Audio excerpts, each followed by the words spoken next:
তীব্র গরমের মধ্যে ক্লাস চলছে সারা দেশের সব প্রাথমিক বিদ্যালয়ের। মোহাম্মদপুর সরকারি প্রাথমিক বিদ্যালয়ে আছেন সহকর্মী সাদিয়া আফরোজ। বিস্তারিত জানতে আমরা এই মুহূর্তে সরাসরি যুক্ত হয়ে যাচ্ছি তার সঙ্গে।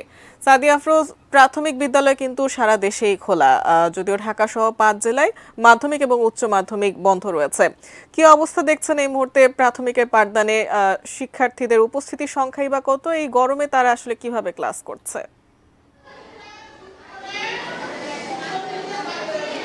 জাকিয়া, শুরুতে আপনাকে জানাই যে শিক্ষার্থীদের উপস্থিতি তুলনামূলক কম, কারণ এখানকার যারা শিক্ষক তারা বলছিলেন যে এই তাপ প্রবাহের কারণে অভিভাবক এবং শিক্ষার্থীদের মাঝে এক ধরনের ভীতি তৈরি হয়েছে এবং সেই ভীতির কারণেই শিক্ষার্থীদের উপস্থিতি শ্রেণীকক্ষগুলোতে কিছুটা কম। আমরা বিশেষ করে যেই এই স্কুলটিতে আপনাকে জানাই যে একদিকে টিনের ঘরে, টিন শেডের নিচে আসলে শিক্ষার্থীদের ক্লাস চলছে, আরেকদিকে ভবনের ভেতরে শিক্ষার্থীদের ক্লাস চলছে। সে কারণে যারা টিন শেডের ভেতরে ক্লাস করেন সেই ক্লাসগুলোতে শিক্ষার্থীদের উপস্থিতি বেশ তুলনামূলক কম।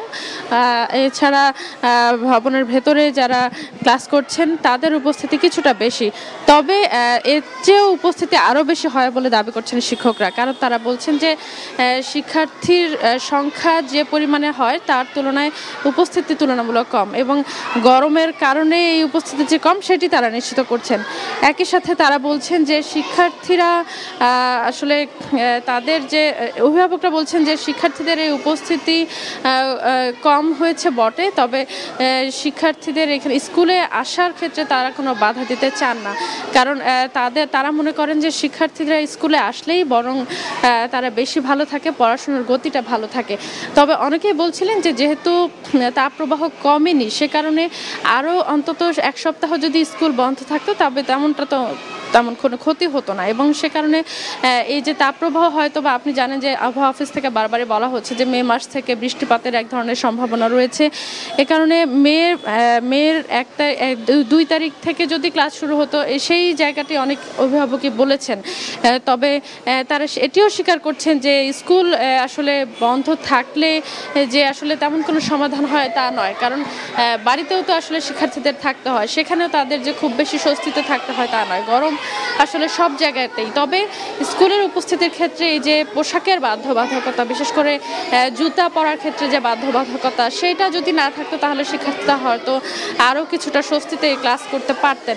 এবং একই সাথে এই স্কুলটিতে আমরা শিক্ষকরা দাবি করছেন যে পর্যাপ্ত পানির ব্যবস্থা রাখা হয়েছে, শিক্ষার্থীরা যাতে কষ্ট না পায় সেজন্য পর্যাপ্ত ফ্যানের ব্যবস্থা রাখা হয়েছে, কিন্তু শিক্ষার্থীদেরকে আসলে সে জায়গায় উদ্বুদ্ধ করা কতটা হয়, কারণ আমরা বিভিন্ন রকমের ঘটনা দেখি যে বিভিন্ন স্কুলে কিছুক্ষণ পরপরে পানি খাওয়ার ব্যবস্থা রাখা হয়।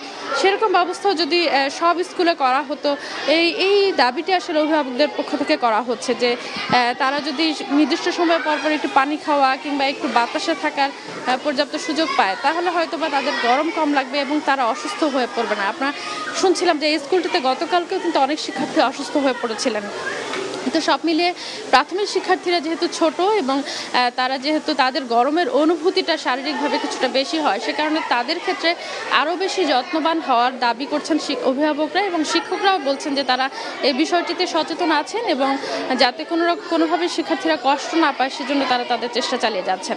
জাকিয়া।